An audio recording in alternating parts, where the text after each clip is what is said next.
Bank অ্যাসোসিয়েশনের বিশাল কর্মকর্তা, তাই না? এরা প্রত্যেকেই যখন তারা এই পদগুলোতে থাকে তখন তারা সততা ভুলে যায়। শয়তান তাদের ভালো নসিহতকারী হয় এবং বলতে থাকে সুযোগ এসেছে, গ্রহণ করো। তাদেরকে মিথ্যা আশ্বাস শয়তান দেয়। সেই কথাটি সূরাতুন নিসার 120 নম্বর আয়াতে আল্লাহ তাআলা তুলে ধরেছেন, ইয়াইদুহুম ওয়া ইউমান্নিহিম। শয়তান তাদেরকে ওয়াদা দেয়, প্রতিশ্রুতি দেয়, তোমার কোনো সমস্যা নেই, সব কিছু ওকে, এবং তোমার পিছনে শক্তি, সামর্থ্য, বিত্ত, বৈভব সব কিছু আছে। এবং তাদেরকে আশ্বাস দেয়, ওয়ামা ইয়াইদুহুমুশ শাইতানু ইল্লা গুরুরা। প্রকৃত অর্থে শয়তান তাদেরকে প্রতারণা ছাড়া আর কোনো কিছুর আশ্রয় দেয় না।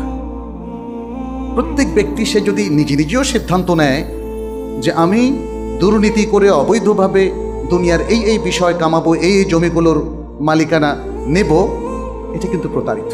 আপনি নিজেকে প্রতারিত করলেন।